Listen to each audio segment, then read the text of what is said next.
Unit की जब बात करते हैं तो हम क्या करते हैं, यहाँ पे सबसे पहले हम कहते हैं फंडामेंटल यूनिट, यानी फंडामेंटल यूनिट माननी पड़ेगी बेटा। फंडामेंटल यूनिट जो होती है वो सपोज की जाती यानी लेंथ को, इतनी लेंथ को क्या माने, है ना, मानी हुई बात होती है ये। ठीक है, तो फंडामेंटल यूनिट जो भी बनेगी ये लगभग 7 हैं, जिसमें हम टोटल चेंजेस को काउंट कर लेते हैं। अब ये चेंज किस तरह के होते हैं? ये होते हैं फिजिकल चेंज, फिजिकल चेंजेज। यानी फिजिकल चेंज से मतलब ये हो गया कि ये उन चीजों में चेंज है जिनके पास बॉडी है, शरीर है, जो दिखते हैं हाथ लगाने पर, हम्म, अनुभव में आते हैं, एक्सपीरियंस होते हैं, उसे हम बोल देते हैं फिजिकल। और जो अनुभव में नहीं आता है, जैसे किसी व्यक्ति को दुख हो रहा होगा, उसके इमोशंस हो रहे होंगे, तो वो अनुभव में नहीं आता, तो उसको हम क्या करते हैं कि फिजिकल नहीं कहते। हाँ, ये बात सही है कि उसका शरीर में हमें दुखी होता हुआ दिख रहा है वो, लेकिन शरीर से जो दिख रहा है वो तो फिजिकल है, लेकिन जो वो एक्सपीरियंस कर रहा होता है व्यक्ति, वो फिजिकल नहीं होता। ओके, तो फिजिकल का मतलब होता है केवल बॉडी।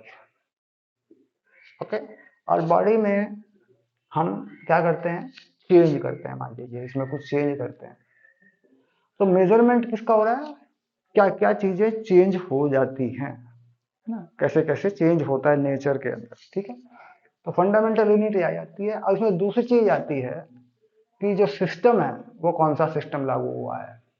सिस्टम हुआ है SI सिस्टम, यानी इसे कहते हैं सिस्टम ऑफ इंटरनेशनल यूनिट। ये सिस्टम हो जाता है इंटरनेशनल यूनिट, है ना, ऐसे लिख देते हैं। अब इसमें क्या हुआ है कि हर यूनिट यानी हर मेजरमेंट को कुछ माना गया है। पहले फुट, पाउंड, सेकंड इस तरह का था, सेंटीमीटर, सेकंड, है ना, इस तरह का था, ग्राम में था, है ना, फिर MKS पे था। तो पहला जो सिस्टम था वो था फुट, पाउंड, है ना, और सेकंड पे था।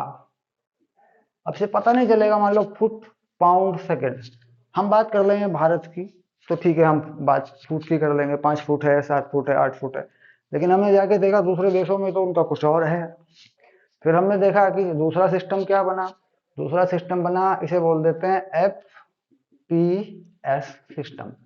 फिर ग्राम, इसके बाद बना सेंटीमीटर, ग्राम, सेकंड, यानी हो गया CGS सिस्टम, सेंटीमीटर,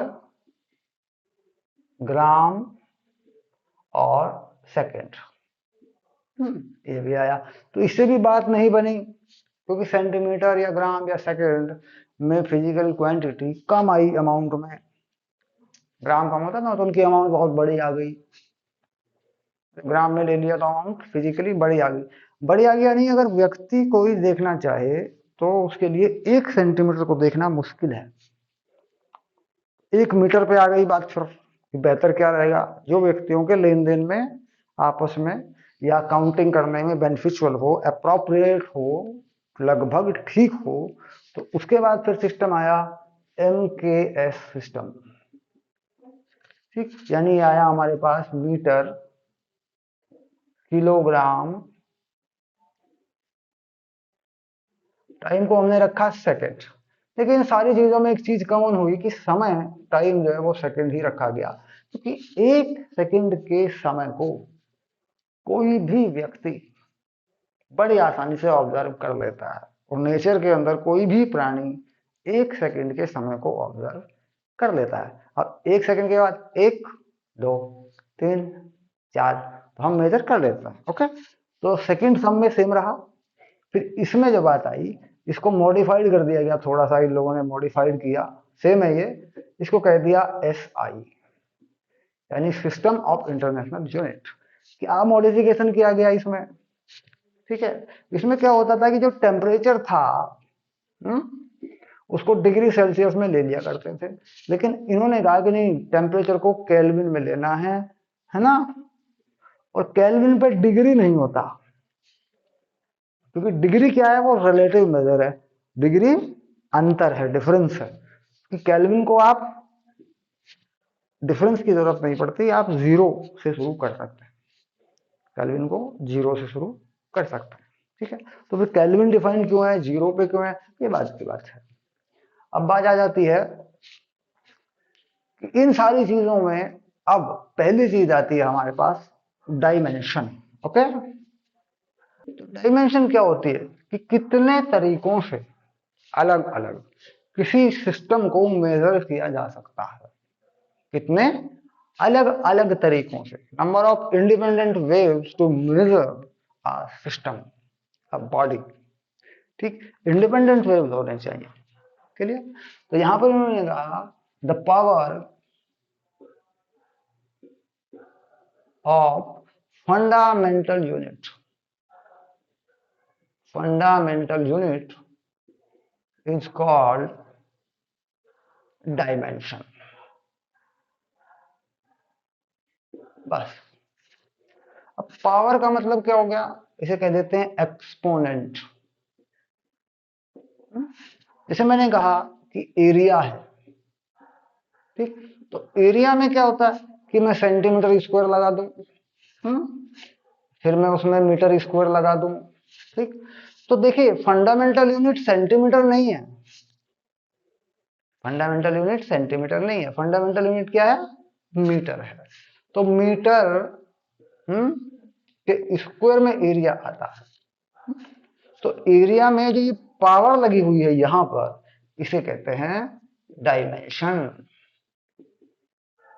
अगर हम यहां कहें कि साहब इस पे डायमेंशन क्या है, तो हम कहते हैं डायमेंशन इज नॉट डिफाइंड।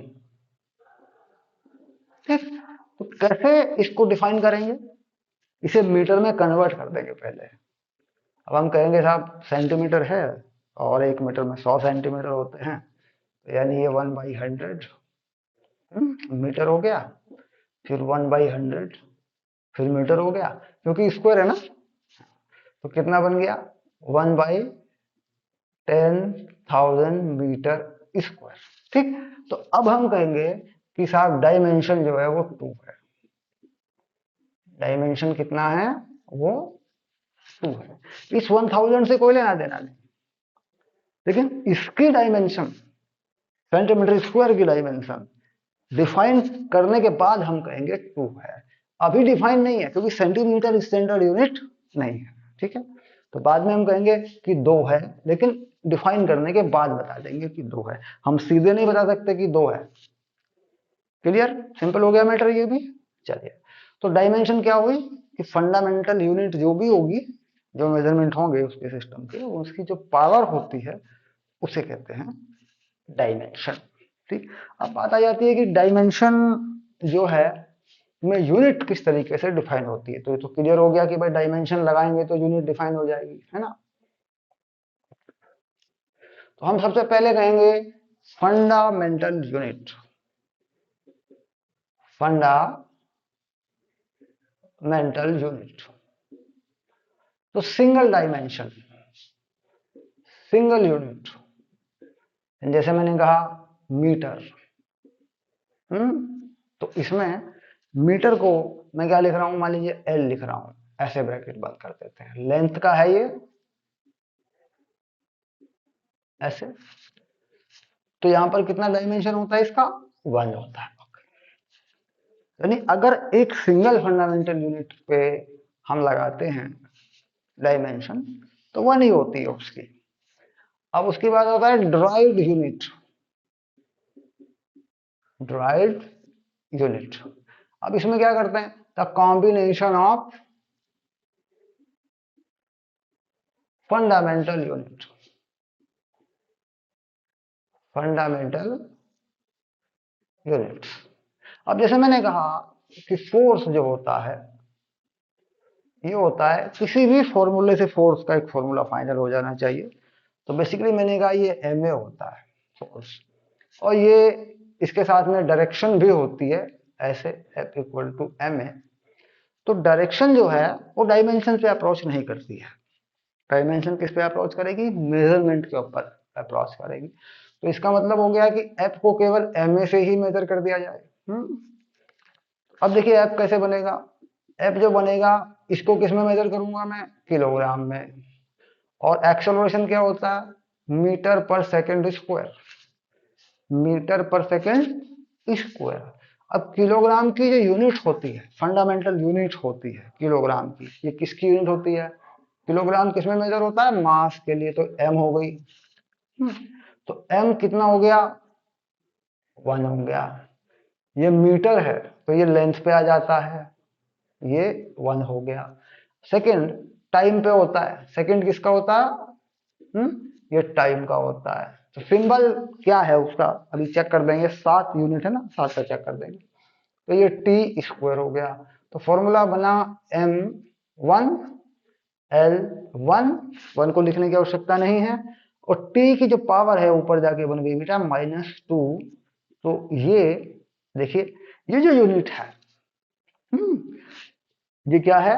ये ड्राइड यूनिट है। ये ड्राइड यूनिट है। अगर मैं आपसे पूछूं कि व्हाट इज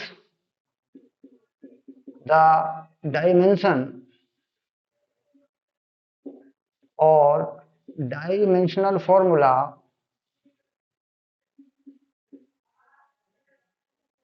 ऑफ फोर्स, ठीक है, तो यही है, यही होता है। क्योंकि यहाँ पे m का डायमेंशन क्या है? 1, l का 1 और टाइम का कितना है? -2। तो ड्राइड यूनिट के अंदर मैं डायमेंशन पूछ लूं या डायमेंशनल फॉर्मूला पूछ लूं, यहाँ पे एक ही माना जाता है दोनों को। तो कितना लिख दूंगा मैं यहाँ पे आंसर? m l -2। तो बेसिकली अगर देखा जाए तो ये क्या है? ये है डायमेंशनल फॉर्मूला। लेकिन छोटे शब्दों में, स्मॉल वर्ड्स में हम यही बोल देते हैं कि साहब फोर्स का डायमेंशन क्या है। यानी डायमेंशन अगर लगे हैं फोर्स के ऊपर, m का 1, 2, -2, वो क्या है? तो हमें तब भी ये फॉर्मूला ही लिखना पड़ता है। क्लियर? तो फंडामेंटल यूनिट के टर्म्स में जो भी है उसकी मेजरमेंट, उसमें जो बनती है वो बनती है ड्राइव्ड यूनिट। और सिंगल की बात आ रही है तो बन जाती है आपकी फंडामेंटल यूनिट। फंडामेंटल यूनिट से हम बनाते हैं फॉर्मूला, फॉर्मूले की हम डायमेंशन लिखते हैं, तो फिर हमारी हो जाती है ड्राइव्ड यूनिट। ओके, तो यहां तक की बात क्लियर हुई। चलिए नेक्स्ट लेक्चर में और चीजें बता देता हूं।